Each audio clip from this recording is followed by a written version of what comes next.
Good evening, viewers, and welcome back to another episode of Career Chronicles, where we give you expert advice from industry trailblazers and profile local figures that are making an impact. My name is Elia Tipinge, and stay tuned for the first segment of the show.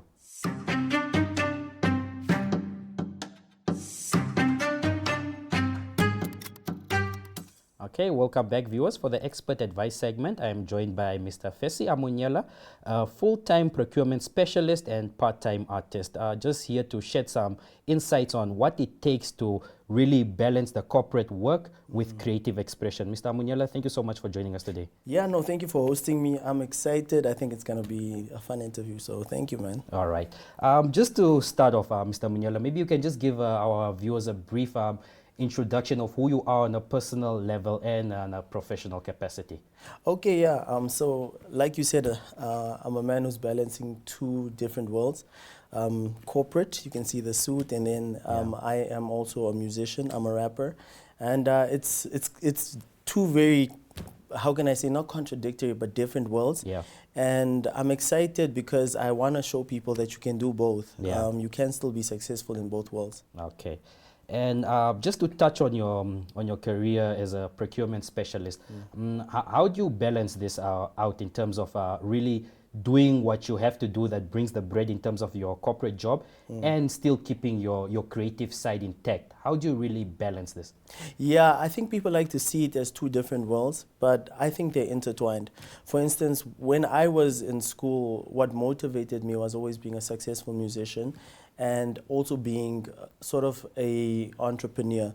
So I was always excited. I did see myself in corporate offices, but I would more lean to things that would have me running a business.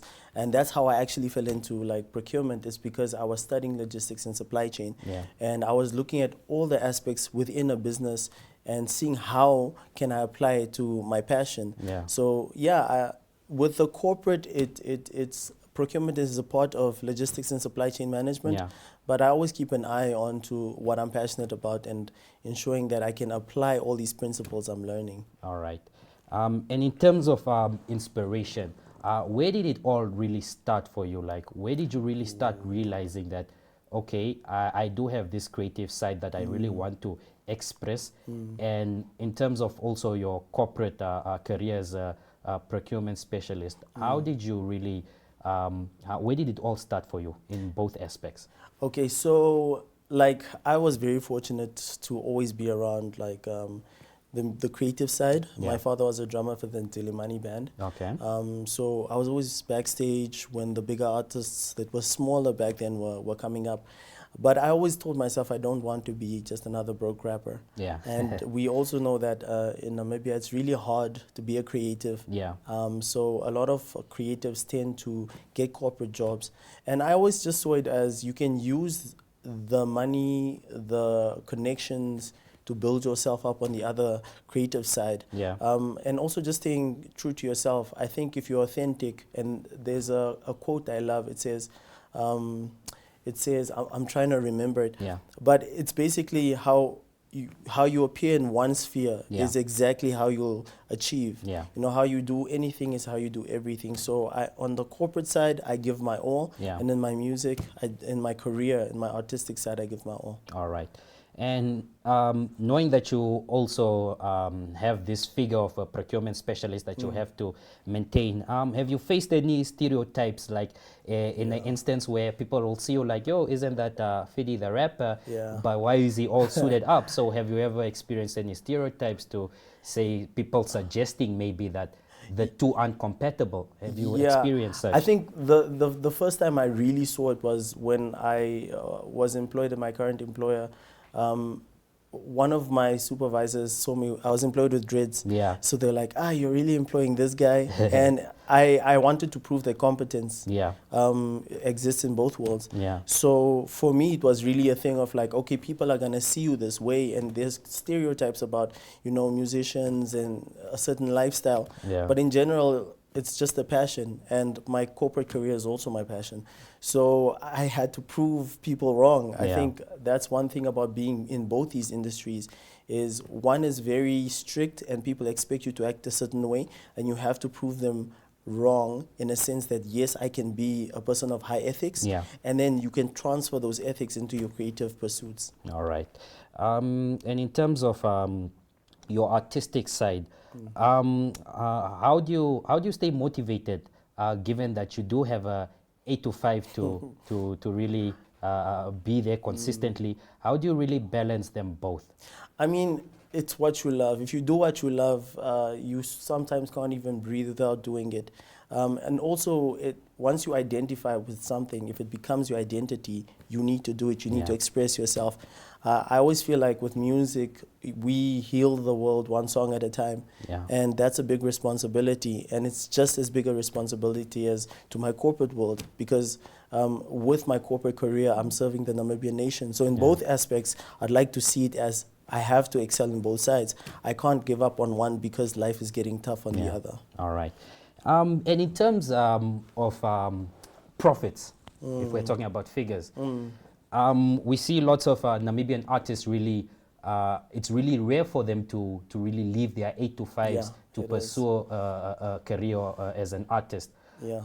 What would your advice be to these artists that are stuck between a rock? Like, do I put my all in music, or do I just do what pays the bills? What would your advice be to those? Yeah, like even in my experience, there was a time I had left my corporate job, and I think I took a year off. Yeah. And now that I've come back, I see that I have more access to resources. Yeah. You're basically playing a game between what resources you have and the time that you have to create, right? But what I would say is I think things are changing within Namibia, because it seems like we're pushing to monetize platforms such as YouTube, which allow all these Europeans to make money.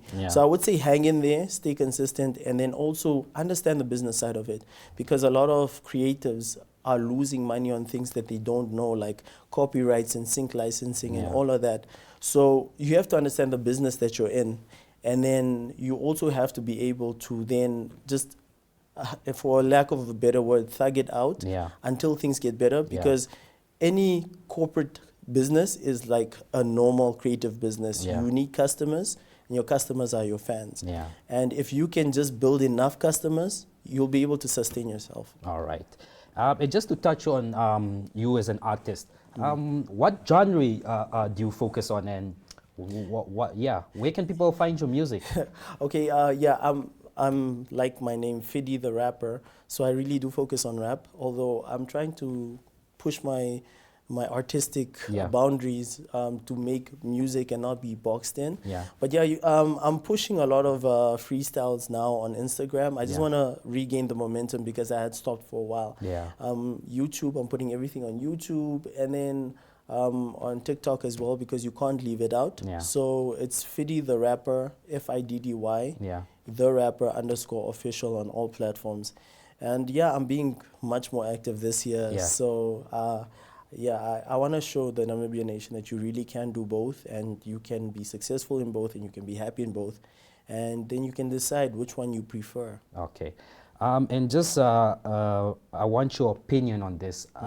What do you think the Namibian music industry needs to really take it to greater heights, in terms of where artists just living off being an artist and not having to balance the corporate side? What do you think needs to be implemented? I think we've gone through the hardest stage. The hardest stage was when Namibians didn't like or care about Namibian, and not just music in general. Namibians had a stigma against anything Namibian.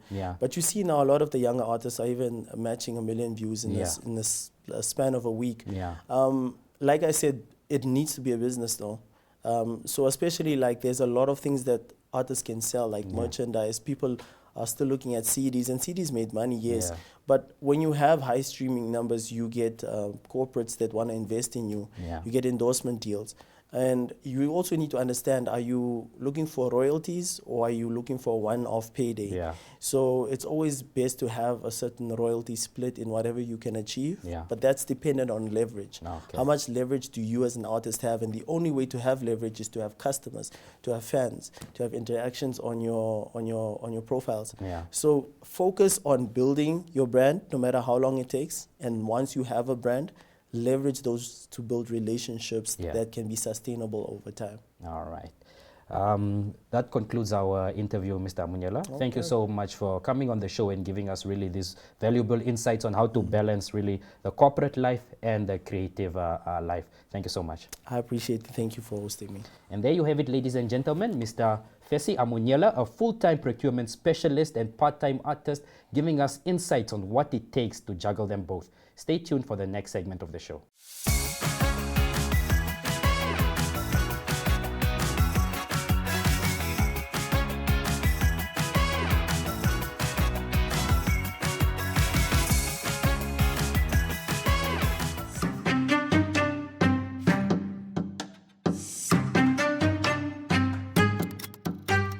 Welcome back, viewers. For the Spotlight segment, I am joined by Mrs. Anna Andimba, who is the youngest chairperson of the Junior National Council. Thank you so much for joining us, Mrs. Andimba. Thank you so much for having me. All right. So maybe you can just tell our viewers more about yourself, personal-wise, background, education, and so forth. Well, Anna is a young, dedicated, resilient, hardworking girl who believes in achieving anything she sets her mind to. I was born and raised in Okahanja. I started my grade 1 and matriculed in Okahanja. That's how I ended up in Windhoek. Okay. Yes. Given your role as the youngest chairperson of the National Council, tell us more about your journey. Where did it all begin for you? How did you end up in that position? Well, I remember 3 years ago, I approached my counselor, Yeah. and I told him I would love to be part of the Children's Parliament Yeah. because I was not quite well aware of the Junior National Council. He then asked me why, Yeah. and I explained that from a very young age, I always wanted to become a Malcolm X or Martin Luther King Jr. Yeah. due to the fact that I believed in advocating and representing and voicing out the matters of the youth. Yeah. Not that I actually thought that they weren't being voiced out, but I thought I could basically, I was capable Yeah. and competent enough to also do it. Okay. So then I remember the school received a letter for me to go to Junior National Council. That's when, that was on the 10th of February 2022. Yeah. On the 21st of February 2022, I was inaugurated as the first female chairperson of the Junior National Council, Parliament of Namibia. All right. And you mentioned on that you are really a big, or you aspire to be a big advocate for the youth voices out there. Insofar as your position currently as the chairperson of the Junior National Council, Yes. what has been your biggest achievement? Or would that be too early to ask, but what are you aspiring to really make a change on in your position currently? So our last session was, the theme of our last session was educating a Namibian child fit for Agenda 2063. Yeah. Well, in terms of my advocacy, I believe that every Namibian child should get an opportunity to be where the world is. Yeah. Looking at other countries that are far ahead of us in terms of artificial intelligence, robotics, Yeah. I believe that as a Namibian child, we should get that opportunity to be exposed to such as well. So my biggest achievement as a chairperson, I think, is being able to debate Yeah. on sectors like that, All on the green energy, Yeah. artificial intelligence, and making it known to the public that this is what we want as the Namibian child, that we also want to be exposed to this, and this is the importance of the Namibian child not being left out, especially in the fact that we're looking at Agenda 2063 Yeah. in terms of the Africa we want, Yeah. and we do not want Namibia to be left behind. Yeah. When we talk about Namibia, we talk about the Namibian child. Exactly. Yeah. All right. And let's just move away from your position as the chairperson. In regard to your career as, or your aspiring career as a lawyer, what can you tell us about that? How is your journey as a student pursuing law? And do you perhaps feel that there is a connection where your advocacy and your aspirations to become a lawyer can kind of intertwine and help you out in your aspirations? Yes. Thank you very much for that question. Yeah. When you look at the advocacy, especially in terms of artificial intelligence Yeah. and the emerging industries, Yeah. I believe that I would love to venture as a lawyer in Yeah. those sectors. Okay. Being a lawyer that's going to advocate for policies, Yeah. policy making, Yeah. and in terms of artificial intelligence and representing the tech world. All right. Yes. And what advice would you have for aspiring students that want to really also serve on the Junior National Council and also while still balancing their schoolwork? What advice would you have for them? What does it take really to balance them both? Because I can imagine you would also have to really forfeit some of your personal life just to really be there forefront and advocating for the youth. What does it take to balance both of them? Well, it's a thing of you should always remember that knowledge is power, Yeah. but exposure is also key. Yeah. So as much as you're getting exposed to something like Junior National Council, your chairperson, you need to learn that you need a degree as Yeah, well to yeah. also be able to speak for you. It's an endorsement, yes, but I feel like exposure goes hand in hand with knowledge Yeah. and with being educated. Yeah. So my personal advice to young people who aspire to be in Junior National Council is just like I told myself once upon a time, believe in yourself before you expect anybody else to believe in you. Yeah. I remember when I became a chairperson, what actually pushed me more to be motivated to doing more was, as I became chairperson, I remember I got a message from the former president of NANSO, Lucia Yeah. Ndishishi, Yeah. and she mentioned that I should, like, she paved the way that Yeah. I should occupy spaces unapologetically. Yeah, So exactly. this is my message to young people: occupy spaces unapologetically, because my way was paved by somebody, and Yeah. I was very motivated to do it because I saw that she believed in me. Yeah. So I also want to believe in the Namibian child that if I can do it, you can also do it. Yeah. Yeah. Given your position as being the youngest chairperson, have you encountered any challenges, or what has been the major challenge thus far in terms of being the chairperson of the Junior National Council? What is your biggest challenge you have faced? I think the biggest challenge has been more from an individual perspective, Yeah. due to the fact that you're constantly fighting societal norms and Yeah. stereotypes. Yeah. We grew up in an era whereby we're led by men, Yeah. and there's a lot of ageism, misogyny, Yeah. and sexism. Yeah. So I think that's more of the challenges, but overcoming them was just believing in your own capabilities, that you have the potential to do it. Yeah. So see beyond that. All right. Yeah.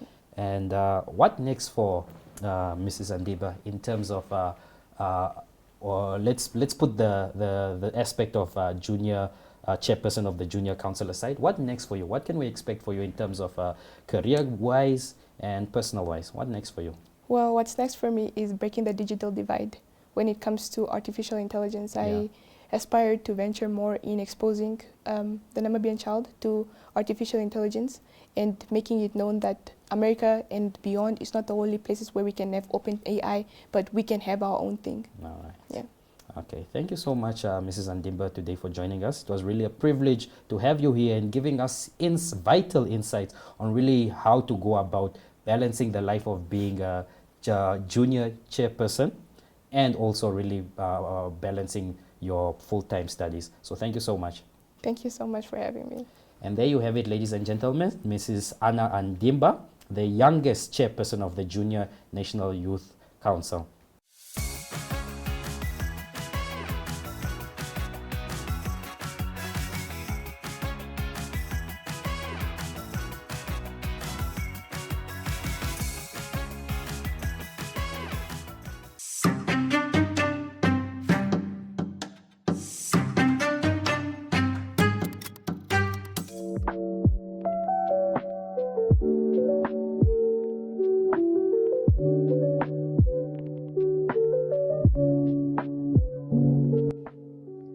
Welcome to Penduka.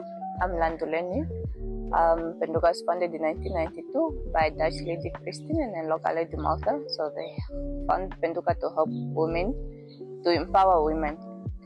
So we have two departments, hospitality and production. Hospitality offer accommodation and restaurant. Production offer a product and craft product. So come, let me give you a tour.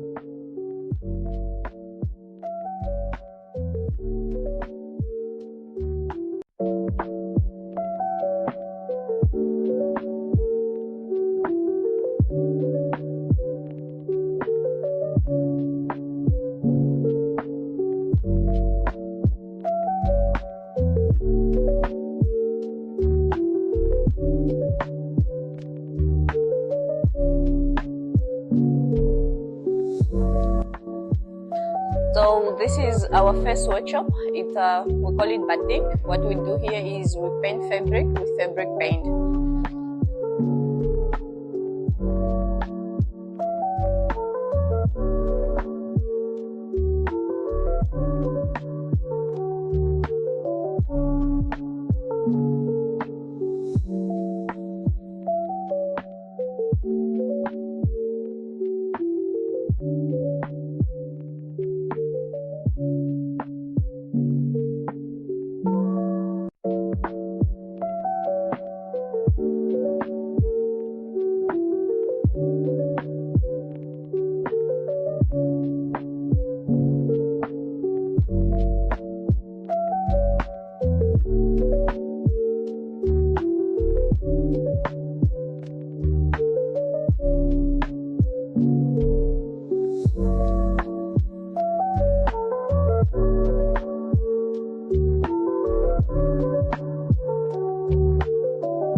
Welcome to the sewing workshop.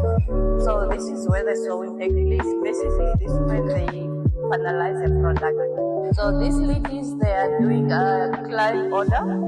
They are doing 2,000 bags. And the rest, they are doing the shop order.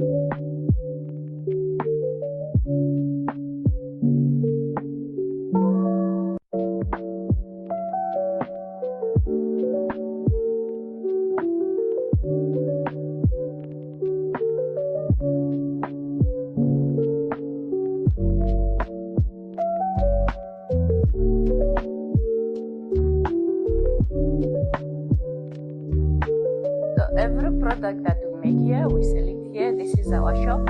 So we make products like cushion covers, aprons, tablecloths.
So we have 50 women that stays in the location, and they come here, get a fabric or with it, and then they do this head embroidery. Over here we recycle glass. So what we do is we collect glass and then we smash them here. These and smash them to make beads. So these are the beads that we made out of the bottles.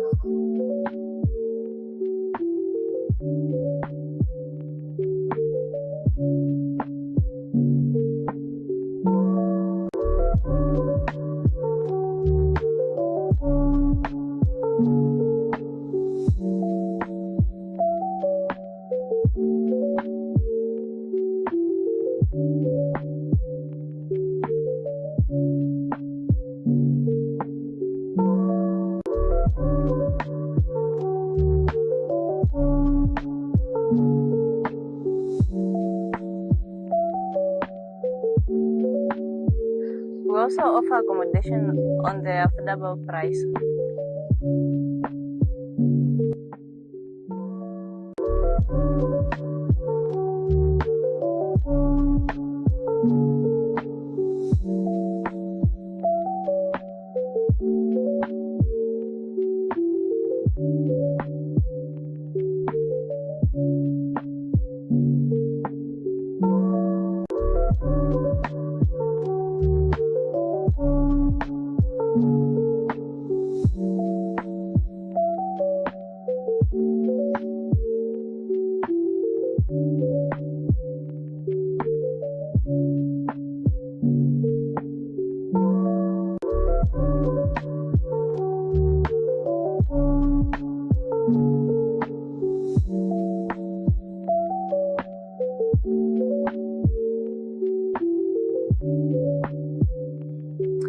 On hospitality, we also have a bar. You can come have fun this side.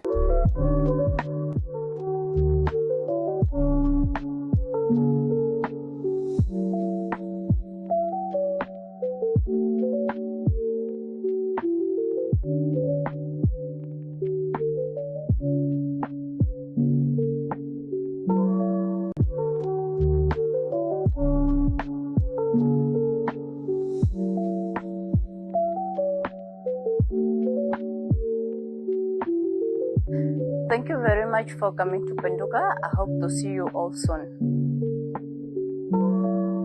And that concludes our episode of Career Chronicles. If you missed this episode, you can always catch the repeat on oneup2.com. From myself, Elliot Ikpinge, it's good night.